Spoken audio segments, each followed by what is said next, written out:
ಓಂ ಶ್ರೀ ಗುರುಭ್ಯೋ ನಮಃ ಹರಿ ಓಂ.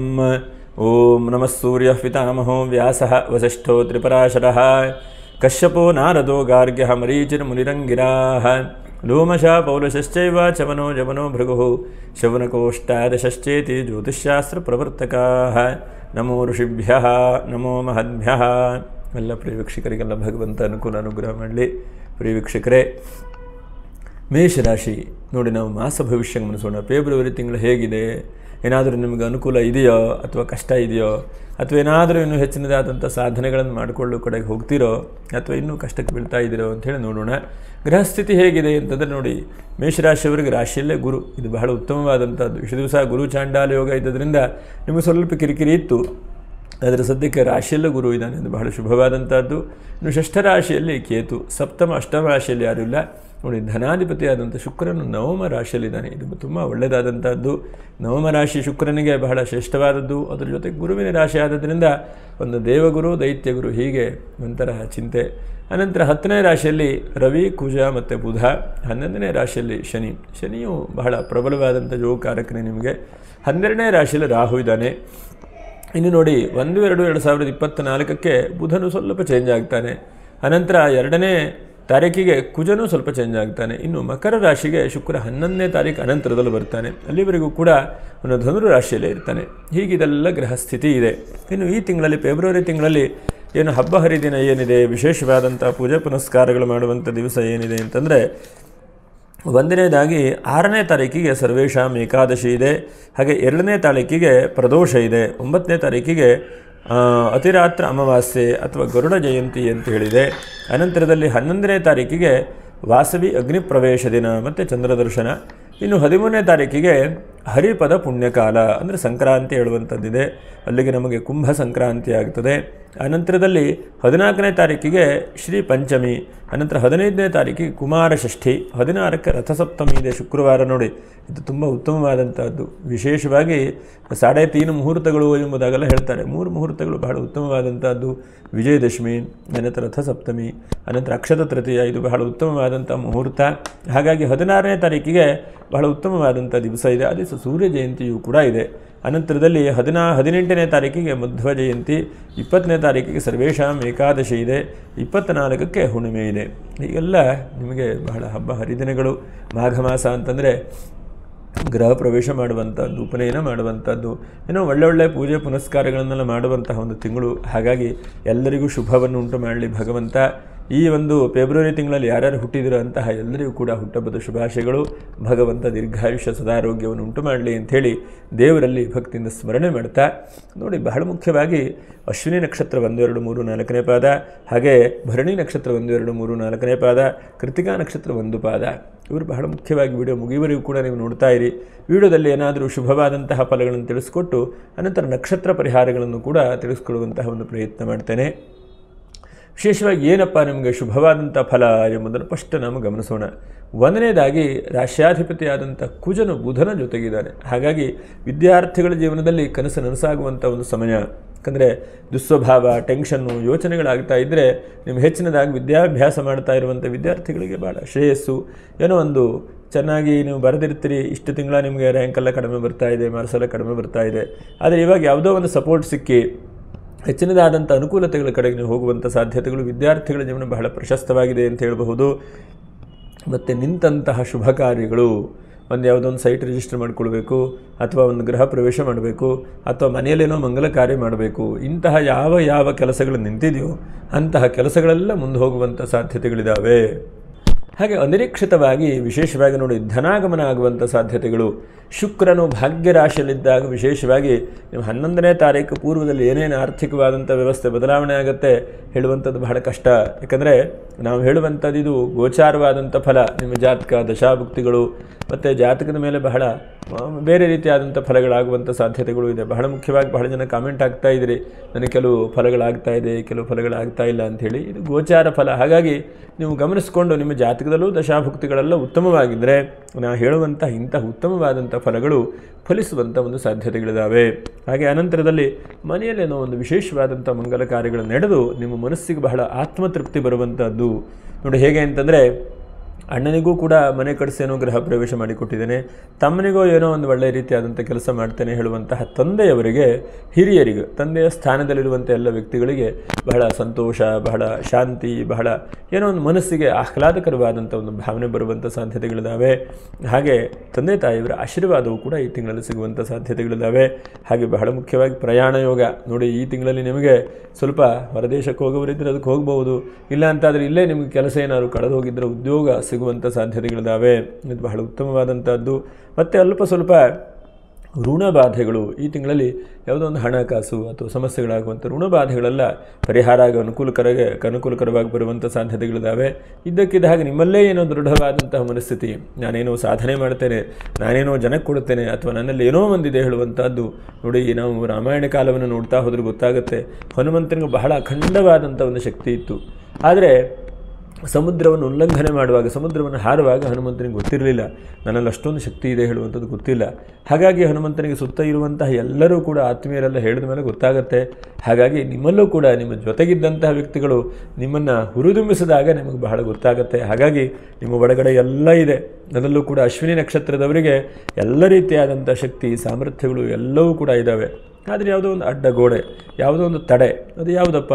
ಆಲಸ್ಯತನ ಹೇಳುವಂಥದ್ದು. ಹಾಗಾಗಿ ಇದನ್ನೆಲ್ಲ ನೀವು ಮೀರಿ ಬೆಳಗ್ಗೆ ಬೇಗ ಎದ್ದುಕೊಂಡು ಬೆಳಗ್ಗೆ ನಿಮ್ಮ ಕೆಲಸಗಳನ್ನು ನೀವು ಮಾಡಿಕೊಂಡು ಆದಷ್ಟು ಬೇರೆ ರೀತಿಯಾದಂಥದ್ದನ್ನು ನೋಡಿ, ನಾವು ಕುದುರೆಗೆ ಆ ಕಡೆ ಈ ಕಡೆ ಕಟ್ಟಿರ್ತಾರೆ ಅಲ್ವ, ಹಾಗೆ ನೀವು ನಿಮ್ಮ ಜೀವನದ ಬಗ್ಗೆನೇ ಗಮನಿಸ್ತಾ ನಿಮ್ಮ ದಾರಿ ಏನು ಹೇಳೋದನ್ನು, ನಿಮ್ಮ ಗೋಲನ್ನು ನೀವು ಕರೆಕ್ಟಾಗಿ ಫಿಕ್ಸ್ ಮಾಡ್ತಾ ಹೋಗಬೇಕು ಈ ತಿಂಗಳಲ್ಲಿ. ಯಾಕಂದರೆ ಇದು 2ನೇ ತಿಂಗಳು, ಆಂಗ್ಲ ವರ್ಷದಲ್ಲಿ 2ನೇ ತಿಂಗಳು. ಹಾಗಾಗಿ ನಿಮಗೆ ಅನುಕೂಲ ಇದೆಯೋ ಅಂತಂದರೆ ಈಗ ಸದ್ಯಕ್ಕೆ ಗುರು ರಾಶಿಯಲ್ಲಿದ್ದಾನೆ. ಹಾಗಾಗಿ ನಿಮ್ಮನ್ನು ರಕ್ಷಣೆ ಮಾಡ್ತಾ ಇದ್ದಾನೆ ಗುರು, ನಿಮಗೆಲ್ಲ ರೀತಿಯಾದಂಥ ಸೌಕರ್ಯಗಳನ್ನು ಕೊಡ್ತಾ ಇದ್ದಾನೆ ಗುರು. ಹಾಗೆ ನಿಮ್ಮ ಮನಸ್ಸಿಗೆ ಬೇಕಾದಂಥ ಎಲ್ಲ ರೀತಿಯಾದಂಥ ಬದಲಾವಣೆಗಳನ್ನು ಗುರು ಕೊಡ್ತಾ ಇದ್ದಾನೆ. ನೋಡಿ, ಹಿಂದೆ 2023ನೇ ಇಸ್ವಿಯಲ್ಲಿ ಸಾಮಾನ್ಯ ನವಂಬರು ಮತ್ತು ಅಕ್ಟೋಬರ್ ತಿಂಗಳಲ್ಲೆಲ್ಲ ನಿಮಗೆ ಸ್ವಲ್ಪ ಎಷ್ಟು ಚಿಂತೆ ಆಗಿತ್ತು, ಎಷ್ಟು ಟೆನ್ಷನ್ ಆಗಿತ್ತು ಅಂದರೆ ಕೌಟುಂಬಿಕವಾದಂಥ ಒಂದು ಚಿಂತೆ ಆಗಿರುವಂಥದ್ದು, ಹಣಕಾಸು ಯಾರಿಗೋ ಕೊಟ್ಕೊಂಡು ಅವರಿಂದ ಕಿರಿಕಿರಿ ಆಗಿರುವಂಥದ್ದು, ಯಾವುದೋ ಒಂದು ಕೆಲಸ ಕಾರ್ಯ ಮಾಡ್ತಾ ಇದ್ರೆ ಅರ್ಧಂಬರ್ಧ ನಿಂತು ಹೋಯಿತು. ಆದರೆ ಈ ತಿಂಗಳಲ್ಲಿ ನೋಡಿ, ಜನವರಿ ಅನಂತರದಲ್ಲಿ ತುಂಬ ಹುರುಪು ನಿಮಗೆ ಬರ್ತಾ ಇದೆ. ನಿಮ್ಮಲ್ಲಿ ಒಳಗಡೆಗೆ ಅಷ್ಟು ಆತ್ಮವಿಶ್ವಾಸ ದೃಢವಾಗ್ತಾ ಇದೆ. ಯಾವಾಗ ನಮ್ಮಲ್ಲಿರುವಂಥ ಆತ್ಮವಿಶ್ವಾಸ ದೃಢವಾಗ್ತದೆಯೋ ಆವಾಗ ದೈವಾನುಗ್ರಹವೂ ಕೂಡ ಆಗುತ್ತೆ. ಹಾಗಾಗಿ ಅದು ದೃಢ ಮಾಡುವಂತಹ ಪ್ರಯತ್ನವನ್ನು ಜಾಸ್ತಿ ಮಾಡ್ತಾ ಬನ್ನಿ. ಹಾಗೆ ಅನಂತರದಲ್ಲಿ ಬಹಳ ಮುಖ್ಯವಾಗಿ ಮನೆಗೆ ಈ ತಿಂಗಳಲ್ಲಿ ಒಂದು ಅತಿಥಿ ಬರ್ತಾನೆ. ಯಾವ ಥರ ಅತಿಥಿ? ನಿಮಗೊಂದು ಒಳ್ಳೆಯದು ಮಾಡಬೇಕು ಹೇಳುವಂಥ ಮನಸ್ಥಿತಿಯಿಂದ ಬರ್ತಾನೆ. ಅದು ಒಂದು ಅತೀಂದ್ರಿಯವಾದಂಥ ಶಕ್ತಿ ಇರುವಂತಹ ಮಹಾತ್ಮ ಇರಬಹುದು. ಎಷ್ಟೋ ಜನಕ್ಕೆ ನೋಡಿ, ಕನಸಿನಲ್ಲಿ ಇದ್ದಕ್ಕಿದ್ದ ಹಾಗೆ ಯಾವುದೋ ಒಂದು ಶಕ್ತಿ ಅಥವಾ ಯಾವುದೋ ಒಂದು ಅತೀಂದ್ರಿಯವಾದಂಥ ಶಕ್ತಿ ಸ್ವರೂಪದಲ್ಲಿ ಗುರುಗಳು, ಹಿರಿಯರು ಅಥವಾ ಯಾವುದೋ ಒಂದು ರೀತಿಯಲ್ಲಿ ಬಂದು ಹೀಗೆ ಮಾಡಪ್ಪ ನಿನಗೆ ಒಳ್ಳೆಯದಾಗತ್ತೆ ಅಂತೇಳಿ ಬಹಳ ತಿಳಿಸ್ಕೊಡ್ತಾರೆ. ಇದೆಲ್ಲ ಬಹಳ ಜನರ ಜೀವನದಲ್ಲಿ ನೋಡಿದ್ದೇವೆ ನಾವು. ಹಾಗಾಗಿ ಅಂತಹ ಅತೀಂದ್ರಿಯವಾದಂಥ ಶಕ್ತಿ ಅಥವಾ ಯಾವುದೋ ಒಂದು ಉತ್ತಮವಾದಂಥ ಒಂದು ಕೆಲಸ ಅಥವಾ ಯಾವುದೋ ಒಂದು ದಾರಿ ತೋರಿಸುವಂಥ ಒಂದು ಗುರು, ಇಂಥವ್ರು ಈ ತಿಂಗಳಲ್ಲಿ ಬಹಳ ಮುಖ್ಯವಾಗಿ ನಿಮಗೆ ಹೆಲ್ಪ್ ಮಾಡ್ತಾರೆ. ಹಿಂದೆ ಸಿಕ್ಕಿರುವಂಥ ವ್ಯಕ್ತಿ ನಿಮ್ಮ ಹಿಂದೆ ನಿಂತ್ಕೊಂಡು ಸಪೋರ್ಟ್ ಮಾಡ್ತಾರೆ ಅಂತೇಳಿ ಹೇಳಬಹುದು. ಹಾಗೆ ಅನಂತರದಲ್ಲಿ ಪ್ರಯಾಣ ಮಾಡ್ತೀರಿ, ಹಳೆ ವಾಹನ ಇದ್ದರೆ ಅದನ್ನು ಕೂಡ ಸ್ವಲ್ಪ ಬದಲಾವಣೆ ಮಾಡುವಂಥ ಸಾಧ್ಯತೆಗಳಿದ್ದಾವೆ. ಹಾಗೆ ಸ್ವಲ್ಪ ಹಣಕಾಸಿನಲ್ಲಿ ಹಿಂದಿನ ತಿಂಗಳಲ್ಲಿ ಸ್ವಲ್ಪ ನಿಮಗೆ ಇನ್ನೊಬ್ಬರಿಗೆ ಯಾವುದೋ ಒಂದು ಸ್ವಲ್ಪ ಮಾತುಕತೆ ಸ್ವಲ್ಪ ಸರಿ ಇರಲಿಲ್ಲ, ಚಿಂತೆ ಆಗಿತ್ತು, ಅದು ಕೂಡ ಹೊಂದಾಣಿಕೆ ಆಗುವಂಥ ಸಾಧ್ಯತೆಗಳು.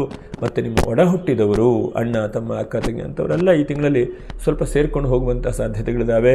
ಧನವ್ಯಯ ಯಾವುದೆಲ್ಲ ಆಗ್ತಾ ಇದೆಯೋ, ಯಾವುದು ಬೇಡ ಅಂಥೇಳಿ ಖರ್ಚಾಗ್ತಾ ಇದೆಯೋ ಅದೆಲ್ಲ ಈ ತಿಂಗಳಲ್ಲಿ ನಿಲ್ಲುವಂಥ ಸಾಧ್ಯತೆಗಳಿದ್ದಾವೆ. ನೋಡಿ, ರವಿ ದಶಮದಲ್ಲಿದ್ದಾನೆ. ಹಾಗಾಗಿ ಬಹಳ ಮುಖ್ಯವಾಗಿ ಗೌರ್ಮೆಂಟಿಂದ ಸೌಕರ್ಯಗಳು ಸಿಗುವಂಥ ಸಾಧ್ಯತೆಗಳು. ಯಾಕೋ ನಾನು ಲೋನಿಗೆ ಅಪ್ಲೈ ಮಾಡಿದ್ದೇನೆ ಅಥವಾ ಹೌಸಿಂಗ್ ಲೋನ್ ಬಹಳ ಇಂಟ್ರೆಸ್ಟ್ ರೇಟ್ ಆಗಿದೆ, ಬೇರೆ ಬ್ಯಾಂಕಿಗೆ ಟೇಕ್ ಓವರ್ ಮಾಡಬೇಕು ಅಂದ್ಕೊಳ್ತಾ ಇದ್ದೇನೆ, ಹೀಗೆಲ್ಲ ಇದ್ದಾಗ ಬ್ಯಾಂಕಿನ ಸೌಲಭ್ಯಗಳು ನಿಮಗೆ ಅವಕಾಶ ಸಿಗುವಂಥ ಚಾನ್ಸಸ್ ಬಹಳ ಮುಖ್ಯವಾಗಿದ್ದಾವೆ. ಹಾಗೆ ಅನಂತರದಲ್ಲಿ ಮನೆಯಲ್ಲೆಲ್ಲ ಶುದ್ಧಿ ಮಾಡುವಂಥದ್ದು, ಪೇಂಟಿಂಗ್ ಮಾಡುವಂಥದ್ದು, ಮನೆ ಬಹಳ ನೀಟಾಗಿರುವಂಥದ್ದು. ಯಾಕಂದರೆ ಮನಸ್ಸು ದೃಢವಾದಂಥದ್ದು ಕಡೆಗೆ ನಿಮ್ಮ ಮನಸ್ಸು ಹೋಗ್ತಾ ಇದೆ. ಅದೇ ತರಹ ಮನೆ ವಾತಾವರಣಗಳು ಕೂಡ ಇರಬೇಕಲ್ವ. ಮನೆ ವಾತಾವರಣಗಳು ಸ್ವಚ್ಛವಾಗಿಲ್ಲ, ಸುಗಂಧವಾಗಿಲ್ಲ ಅಂತಾದರೆ ಮನಸ್ಸು ಕೂಡ ಬಹಳ ಮುಖ್ಯವಾಗಿ ಹಾಳಾಗಿಬಿಡುತ್ತೆ. ಹಾಗಾಗಿ ಅದನ್ನು ಕೂಡ ಮಾಡಿಕೊಡುವಂಥ ಸಾಧ್ಯತೆಗಳಿದ್ದಾವೆ. ಮತ್ತು ಬಹಳ ಮುಖ್ಯವಾಗಿ ನೋಡಿ, ರಾಶಿಯಲ್ಲಿ ಗುರು ಇದ್ದಾಗ ಬಹಳ ಜನಕ್ಕೆ ಜಾತಕದಲ್ಲೂ ಪೂರಕವಾಗಿದ್ದರೆ ಸಂತಾನಾದಿಗಳು ಯಾರ್ಯಾರಿಗಾಗಲಿಲ್ಲ ಅಂಥವ್ರಿಗೆ ಸಂತಾನಾದಿಗಳು ಆಗುವಂಥ ಸಾಧ್ಯತೆಗಳು. ಶತ್ರು ಭಯ, ಯಾಕಂದರೆ ಏನೋ ಮನಸ್ಸಲ್ಲಿ ಚಿಂತೆ, ಏನೋ ಒಂದು ಕೆಲಸ ಮಾಡ್ತಾ ಇದ್ರಿ, ಏನಾಗಿಬಿಡುತ್ತೆ ಏನೋ ಮಾಡುತ್ತೆ ಅಂತ ಶತ್ರು ಭಯ ಪರಿಹಾರ ಆಗುವಂಥದ್ದು. ರವಿ ಯಾವಾಗ ದಶಮಕ್ಕೆ ಬರ್ತಾನೋ ಆವಾಗ ಶತ್ರು ಭಯಗಳು ನಿವೃತ್ತಿಯಾಗುವಂಥದ್ದು, ಆತ್ಮಸ್ಥೈರ್ಯಗಳು ಸಾಧ್ಯತೆ ಜಾಸ್ತಿ ಆಗ್ತದೆ. ಮತ್ತು ವಾಹನದಲ್ಲಿ ಹೆಚ್ಚಿನದಾದಂಥ ಅಭಿವೃದ್ಧಿಗಳು. ಮತ್ತು ಪುನಃ ಕೆಲಸಗಳನ್ನು ಮಾಡ್ತಾ ಇರ್ತೀನಿ, ನಿಂತು ಹೋಗ್ತದೆ. ಹೇಗೆ ಅಂತಂದರೆ ಗಾಡಿ ಸ್ಟಾರ್ಟ್ ಮಾಡ್ತೀರಿ ಮತ್ತು ಆಫ್ ಆಗಿಬಿಡುತ್ತೆ. ಹಾಗಾಗ್ತಾ ಇರುವಂಥ ಜೀವನ ಈ ತಿಂಗಳಲ್ಲಿ ಮುಂದೆ ಕಡೆಗೆ ಹೋಗುವಂಥ ಸಾಧ್ಯತೆಗಳು. ಎಷ್ಟೋ ಸಲ ನಾವು ನೋಡ್ತೇವೆ, ಪ್ರಯತ್ನ ಮಾಡ್ತಾ ಇರ್ತೇವೆ, ಅದರ ಫಲ ಮಾತ್ರ ನಮಗೆ ಸರಿಯಾಗಿ ಸಿಗುವಂಥ ಸಾಧ್ಯತೆಗಳಿಲ್ಲ. ಮತ್ತು ಋಣಬಾಧೆಗಳು ಕೂಡ ಪರಿಹಾರ ಆಗುವಂಥದ್ದು, ಸ್ನೇಹಿತರಿಂದ ಸಪೋರ್ಟ್ ಸಿಗುವಂಥದ್ದು, ಇದಿಷ್ಟು ನಿಮಗೆ ಈ ತಿಂಗಳಲ್ಲಿ ಬಹಳ ಶುಭವಾದಂಥ ಫಲಗಳನ್ನು ಕೂಡ ನೀವು ಕಾಣಲಿಕ್ಕಿದೆ. ಇನ್ನು ನೋಡಿ, ಏನು ಜಾಗೃತ ವಹಿಸ್ಕೊಳ್ಬೇಕು ಈ ತಿಂಗಳಲ್ಲಿ ಅಂತಂದರೆ, ಒಂದನೇದಾಗಿ ಸ್ವಲ್ಪ ನೀರಿಂದ ಸ್ವಲ್ಪ ಜಾಗೃತ ವಹಿಸ್ಕೊಳ್ಬೇಕು. ಎರಡನೇದಾಗಿ ಮಾತಿನ ಸ್ಥಾನ, ದ್ವಿತೀಯಾಧಿಪತಿಯಾದಂಥ ಶುಕ್ರ ಗುರುವಿನ ಮನೆಯಲ್ಲಿದ್ದಾನೆ. ನೀವು ಯಾರಿಗೋ ಒಬ್ಬರಿಗೆ ಒಳ್ಳೇದು ಮಾಡಬೇಕು ಅಂತ ಹೇಳ್ತೀರಿ, ಆದರೆ ಅದು ಸರಿಯಾಗೇ ಇರುತ್ತೆ, ಆದರೂ ಅರ್ಥ ಹೇಳುವಂಥದ್ದು ವ್ಯತ್ಯಾಸ ಆಗ್ತದೆ. ಅವರ ಮನಸ್ಥಿತಿಯ ಒಂದು ಬದಲಾವಣೆಯಿಂದ ನಿಮಗೆ ಸ್ವಲ್ಪ ಕಿರಿಕಿರಿ, ಚಿಂತೆ, ಟೆನ್ಷನ್ ಆಗುತ್ತೆ. ಹಾಗಾಗಿ ಮಾತಿನ ವಿಷಯದಲ್ಲಿ ಸ್ವಲ್ಪ ಜಾಗೃತ ವಹಿಸ್ಕೊಳ್ಬೇಕು. ಅನಂತರದಲ್ಲಿ ಆತ್ಮಸ್ಥೈರ್ಯ ಇದೆ, ಆದರೆ ಇನ್ನೊಬ್ಬರೇ ನಿಮ್ಮ ಆತ್ಮಸ್ಥೈರ್ಯ ಇದೆ ಅಂಥೇಳಿ ಇನ್ನೊಬ್ಬರನ್ನೂ ಕೂಡ ಹೇಳಬಹುದು, ಆದರೆ ಇನ್ನೊಬ್ಬರನ್ನು ಅವರಿಗೆ ಸ್ವತಂತ್ರವಾಗಿ ಬರುವಂಥ ಅನುಭವದಲ್ಲೇ ಬರುವಂತಹ ಪ್ರಯತ್ನಗಳು ಜಾಸ್ತಿ ಆಗಬೇಕು. ಎಷ್ಟೋ ಸಲ ನಾವು ಹೇಳಬಹುದು, ಆದರೆ ಹೇಳಿದ್ರೆ ಅವರು ಕೂಡ ವೈಯಕ್ತಿಕವಾಗಿ ಅಳವಡಿಸ್ಕೊಂಡಾಗ ಅನುಕೂಲ ಆಗುತ್ತೆ. ಹಣಕಾಸಿನ ಅನುಕೂಲ ಅಂತಂದೆ ಹಾಗಂತೇಳಿ ತುಂಬ ಸಾಲ ಮಾಡ್ಕೊಳ್ಳಿಕ್ಕೆ ಹೋಗಬೇಡಿ. ಮತ್ತು ಬಹಳ ಮುಖ್ಯವಾಗಿ ನಿಮ್ಮ ಕುಟುಂಬದ ಬಗ್ಗೆ ತುಂಬ ಜಾಗೃತ ವಹಿಸ್ಕೊಳ್ಬೇಕು. ಕುಟುಂಬದಲ್ಲಿ ಸಣ್ಣ ಸಣ್ಣ ವಿಷಯಕ್ಕೂ ಕೂಡ ಚಿಂತೆ, ಟೆನ್ಷನು, ಸಿಟ್ಟು ಇಂತಹದ್ದಾಗುವಂಥ ಸಾಧ್ಯತೆಗಳಿದೆ. ಹಾಗಾಗಿ ತಣ್ಣೀರನ್ನು ಕೂಡ ತಣಿಸಿ ಕುಡಿರಿ ಅಂತ ಹೇಳ್ತಾರೆ ಹಿರಿಯರು. ಹಾಗಾಗಿ ಅದನ್ನು ಮಾಡ್ತಾ ಇರುವಂತಹ ಪ್ರಯತ್ನವನ್ನು ಮಾಡಿ. ಮತ್ತು ಶಾರೀರಿಕವಾದಂಥ ಆರೋಗ್ಯದ ಬಗ್ಗೆ ಈ ತಿಂಗಳಲ್ಲಿ ಸ್ವಲ್ಪ ಜಾಗೃತ ವಹಿಸ್ಕೊಳ್ಬೇಕು. ಯಾಕಂದರೆ ಇವತ್ತಿನ ಕಾಲದ ನೋಡಿ, ಸ್ಕಿನ್ನಿಗೇನೋ ಒಂದು ಹಚ್ಕೊಂಡ್ರೆ ಚೆನ್ನಾಗಾಗುತ್ತೆ, ಅಥವಾ ಕೂದಲಿಗೇನೋ ಹಚ್ಚಿದರೆ ಚೆನ್ನಾಗಾಗುತ್ತೆ, ಇದೆಲ್ಲ ಬಂದಿದೆ ನೂರಾರು. ಆದರೆ ಎಷ್ಟು ಕೆಮಿಕಲ್ಸ್ ಇದೆ, ನಾಳೆಗೆ ಏನು ಎಫೆಕ್ಟ್ ಆಗುತ್ತೆ, ಏನು ಸಮಸ್ಯೆ ಆಗುತ್ತೆ ನೋಡ್ಕೊಂಡು ಮಾಡುವಂಥದ್ದು ಒಳ್ಳೆಯದು. ಇಲ್ಲ ಚರ್ಮದ ಸಂಬಂಧವಾದಂಥ ಕಾಯಿಲೆ ತೊಂದರೆಗೆ ಬೀಳುವಂಥ ಸಾಧ್ಯತೆಗಳು, ಮತ್ತು ಇದ್ದಕ್ಕಿದ್ದ ಹಾಗೆ ಸ್ವಲ್ಪ ಉಸಿರಾಟದಲ್ಲಿ ಸಣ್ಣ ಪುಟ್ಟ ಯೋಚನೆಗಳು ಬರುವಂಥ ಸಾಧ್ಯತೆಗಳಿದ್ದಾವೆ. ಅಕ್ಕಪಕ್ಕದ ಮನೆಯವರು, ವ್ಯಕ್ತಿಗಳ ಬಗ್ಗೆ ಸ್ವಲ್ಪ ಜಾಗೃತೆ. ಯಾಕಂದರೆ ಆದಷ್ಟು ಒಳಿತನ್ನೇ ಬಯಸ್ತಾ ಇದ್ದೀರಿ ನೀವು, ಆದರೂ ಕೂಡ ಎಲ್ಲೋ ಒಂದು ಕಡೆಗೆ ಚಿಂತೆ, ಎಲ್ಲೋ ಒಂದು ಕಡೆ ಕಿರಿಕಿರಿ ಆಗುವಂಥ ಸಾಧ್ಯತೆಗಳು ಬಹಳ ಇರ್ತವೆ. ಹಾಗಾಗಿ ಜಾಗೃತೆ. ಇನ್ನು ನೋಡಿ, ಶುಭವಾದಂಥ ದಿನಾಂಕಗಳು 5ನೇ ತಾರೀಕು ಬಹಳ ಉತ್ತಮ ಅಂಥೇಳಿ ಹೇಳ್ಬೋದು. ನಿಮಗೆ 5ನೇ ತಾರೀಕಿಗೆ ಏನಾದರೂ ಪೂಜೆ ಪುನಸ್ಕಾರಗಳನ್ನು ಮಾಡ್ಕೊಳ್ಳಿ. ಮತ್ತು 11ನೇ ತಾರೀಕಿಗೆ ಬಹಳ ಪ್ರಶಸ್ತವಾಗಿದೆ, ಆದಷ್ಟು ನೀವು ಪೂಜೆ ಪುನಸ್ಕಾರಗಳನ್ನು ಮಾಡ್ಕೊಳ್ಳಿ. 16ನೇ ತಾರೀಕಿಗೆ ರಥಸಪ್ತಮಿ ಇದೆ, 16ಕ್ಕೂ ಏನಾದರೂ ಒಳ್ಳೆಯ ಕೆಲಸ ಕಾರ್ಯಗಳನ್ನು ಮಾಡ್ತಾ ಬನ್ನಿ, ಅದು ಕೂಡ ಶುಭವಾದಂಥದ್ದು. ಇನ್ನು ನೋಡಿ, 24ನೇ ತಾರೀಕಿಗೆ ಹುಣ್ಣಿಮೆ ಇದೆ. ಆ ದಿವಸ ಏನಾದರೂ ಕೂಡ ನೀವು ದೇವತಾ ದರ್ಶನ ಮಾಡುವಂಥದ್ದು, ಕುಲದೇವರಿಂದಲೂ ಹೋಗುವಂಥದ್ದು, ಮತ್ತು ಎಷ್ಟು ಸಾಧ್ಯ ಆಗುತ್ತೋ ಅಷ್ಟು ದೇವರನ್ನು ಭಕ್ತಿಯಿಂದ ಬೇಡ್ಕೊಳ್ಳುವಂಥ ಪ್ರಯತ್ನವನ್ನು ಮಾಡಿ. ಪೂರ್ಣ ಚಂದ್ರನ ಅನುಕೂಲ ಇದ್ದಾಗ ಹೆಚ್ಚಿನದಾದಂಥ ಅಭಿವೃದ್ಧಿಯಾಗುತ್ತೆ. ಹಾಗಾಗಿ ಚಂದ್ರನ ಆಶೀರ್ವಾದ ಬಹಳ ಮುಖ್ಯವಾದಂಥದ್ದು. ಚಂದ್ರ ದರ್ಶನವನ್ನು ಮಾಡಿ.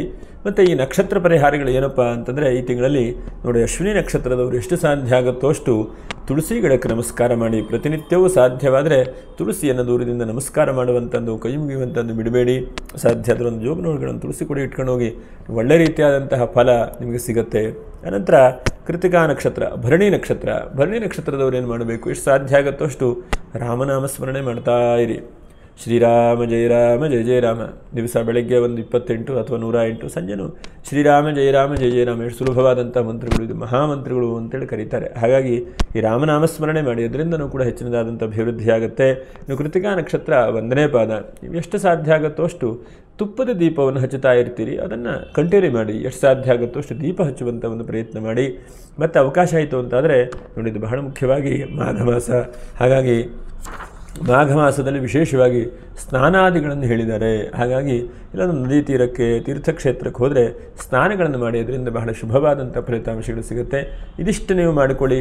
ಈ ಒಂದು ಫೆಬ್ರವರಿ ತಿಂಗಳು ಬಹಳ ಶುಭವಾದಂಥ ಫಲಗಳನ್ನು ಅನುಗ್ರಹ ಮಾಡಲಿ. ಯಾಕಂದರೆ ದೇವತಾನುಗ್ರಹದಿಂದ ಎಲ್ಲ ಅನುಕೂಲ ಆಗ್ತಾ ಇದೆ. ಮೇಷರಾಶಿಯವರಿಗೆ ಧೈರ್ಯ, ಸಾಮರ್ಥ್ಯ ಎಲ್ಲ ಬರ್ತಾ ಇದೆ. ಅದನ್ನು ಉತ್ತೇಜನ ಕೊಡುವಂಥ ಒಂದು ಶಕ್ತಿಯನ್ನು ಭಗವಂತ ಕರುಣಿಸಲಿ. ಅನೇಕ ಕೆಲಸ ಕಾರ್ಯದ ಶಕ್ತಿಗಳನ್ನು ಕೊಟ್ಟು ಭಗವಂತ ಮುನ್ನಡೆಸಲಿ ಅಂಥೇಳಿ ನಮ್ಮ ಆರಾಧ್ಯ ದೇವತೆಯಲ್ಲಿ ಭಕ್ತಿಯಿಂದ ಸ್ಮರಣೆ ಮಾಡ್ತಾ, ಪ್ರಾರ್ಥನೆ ಮಾಡ್ತಾ, ಯಾರು ಸಬ್ಸ್ಕ್ರೈಬ್ ಮಾಡಿಲ್ಲೋ ಅಂತವರು ಸಬ್ಸ್ಕ್ರೈಬ್ ಮಾಡಿ, ಒಂದು ಲೈಕನ್ನು ಮಾಡಿ. ಮುಂದಿನ ವಿಡಿಯೋದಲ್ಲಿ ಭೇಟಿ ಮಾಡೋಣ. ನಮಸ್ಕಾರ. ಲೋಕಾ ಸಮಸ್ತ ಸುಖಿನೋ ಭವಂತು, ಸಮಸ್ತ ಸನ್ಮಂಗಲಾನಿ ಭವಂತು. ನಮಸ್ಕಾರ.